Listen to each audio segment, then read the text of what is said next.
Right, ఇక మరోసారి పెట్టుబడుల వేటకు సిద్ధమయ్యారు సీఎం రేవంత్ రెడ్డి. పెట్టుబడులను ఆకర్షించేందుకు రేపు విదేశాలకు బయలుదేరి వెళ్లనున్నారు. పలువురు మంత్రులు అధికారులతో కలిసి మొదట అమెరికా వెళ్తారు రేవంత్ రెడ్డి. అమెరికాలోని New Jersey, New York, Washington DC, San Francisco వెళ్తారు. ఆ తర్వాత దక్షిణ కొరియాలోని సియోల్ సహా పలు ప్రాంతాల్లో సీఎం బృందం పర్యటించనుంది.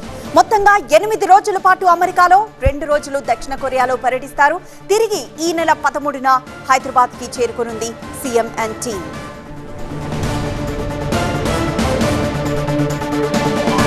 మరోసారి పెట్టుబడుల వేటకు సిద్ధమయ్యారు సీఎం రేవంత్ రెడ్డి.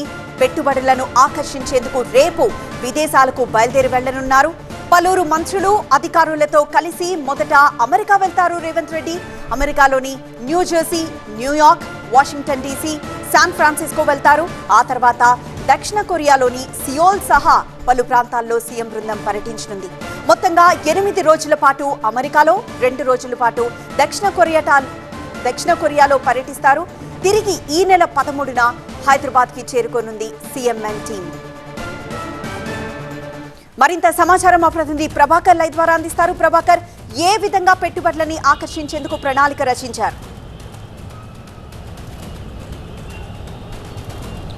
తెలంగాణ ప్రభుత్వం ఏర్పడినప్పటి నుంచి ఇది 3వ టూర్ అని చెప్పాలి. గతంలోనే దావోస్లో దాదాపు 45,000 కోట్ల పెట్టుబడులను ఆకర్షించిన తెలంగాణ ప్రభుత్వం ఇప్పుడు యుఎస్ పైన ఫోకస్ చేసిందని చెప్పొచ్చు. అమెరికా నుంచి పెట్టుబడులు తీసుకురావడానికి ముఖ్యమంత్రితో సహా మంత్రి శ్రీధర్ బాబు అట్లాగే అధికార బృందం అంతా కూడా ఈరోజు రాత్రి 2:30 శంషాబాద్ ఎయిర్పోర్ట్ నుంచి యుఎస్ బయలుదేరి వెళ్తున్నారు. అక్కడికి వెళ్ళిన తర్వాత న్యూయార్క్తో పాటుగా న్యూజెర్సీ అట్లాగే శాన్ ఫ్రాన్సిస్కో, డాలస్ ఈ 4 రాష్ట్రాల్లో పర్యటించనున్నారు. సో ఇక్కడ మెయిన్గా పెట్టుబడులే లక్ష్యంగా పలువురు పారిశ్రామికవేత్తలతో పలు మీటింగులు జరగనున్నాయి. చాలా ఎంఎన్సీలను కూడా ఆహ్వానించినట్టుగా సీఎం చెప్తున్నారు. దాంతోపాటుగా ఇక్కడ నుంచి సౌత్ కొరియా వెళ్ళనున్నారు. అక్కడ సియోల్లో కూడా పెట్టుబడులను ఆకర్షించడానికి పలువురు పారిశ్రామికవేత్తలు అట్లాగే చాలా కంపెనీలతో కూడా మీటింగ్ ఉన్నట్లుగా తెలుస్తుంది. ప్రధానంగా పెట్టుబడులను ఆకర్షించడమే లక్ష్యంగా ఈ టూర్ ఉండబోతుంది సీఎంది. సో ఈ టూర్లో సీఎంతో పాటుగా పరిశ్రమలు అట్లాగే ఐటీ శాఖ మంత్రిగా ఉన్న శ్రీధర్ బాబు, సీఎం సెక్రటరీస్ అట్లాగే ఐటీ సెక్రటరీ జయేష్ రంజన్ వీళ్ళందరూ కూడా పాల్గొనబోతున్నారు. ఇప్పటికే కొంతమంది ఇటు పెట్టుబడులను ఆకర్షించడంతో పాటుగా అమెరికాలో ఉన్న తెలంగాణ ప్రాంత వ్యాసులతో అక్కడ ముఖాముఖి అట్లాగే గ్యాదరింగ్ కార్యక్రమాలు కూడా ఉన్నాయి. న్యూజెర్సీలో సండే రోజు ఉంది. అట్లాగే డాలస్లో కూడా ఇట్లాంటి కార్యక్రమాలు పెట్టుకున్నారు.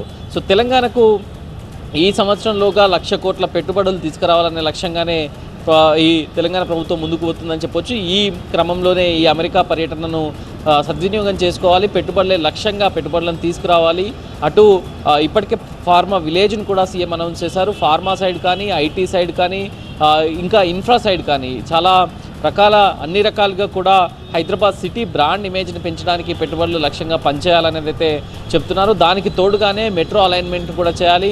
అట్లాగే ఇప్పటికే ఉన్న single window with no grills ఈ పద్ధతిని కూడా అవలంబించాలనే ఆలోచనలో అయితే సీఎం ఉన్నారు. సో మొత్తానికైతే పెట్టుబడులు పెట్టే వారికి ప్రత్యేకమైన సౌకర్యాలు కల్పించడంతో పాటుగా వారికి సులభతరంగా ఇక్కడ పెట్టుబడులు పెట్టేందుకు ఒక పాలసీని కూడా రూపొందించినట్లుగా తెలుస్తుంది. ఎస్ ప్రభాకర్.